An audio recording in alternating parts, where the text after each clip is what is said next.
Disabled person reviews disabled meteor part 54, Rudolph the Red-Nosed Reindeer. Let's tackle this like the disability studies scholar that I am in the most pretentious way possible, because why not? So what we see here, both with the 1964 film and frankly just the song itself, is a story that beautifully explains how disability works culturally.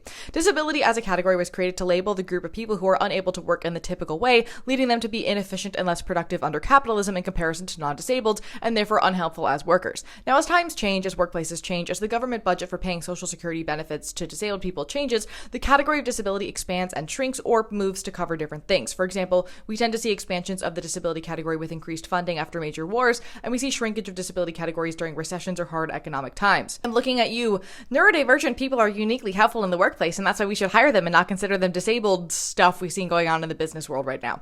Now, Rudolph, with his red nose, grew up at a time where that difference was unhelpful, shameful, and was perceived to be a disability. He was told to cover it up and pretend that he was just a normal reindeer, but when conditions changed and his disability was actually an asset, he was suddenly no longer seen as disabled, but rather as the one to save the day, because his disability became profitable, and then the benefits of it suddenly outweighed the costs given the shifting needs of the populace in which he lived. And of course, with no one apologizing for having previously treated him terribly and instead pretending they were nice to him all along, because now he's seen as useful, which at the end of the day is just the further exploitation of vulnerable populations, in this case a red-nosed reindeer and his fellow misfits.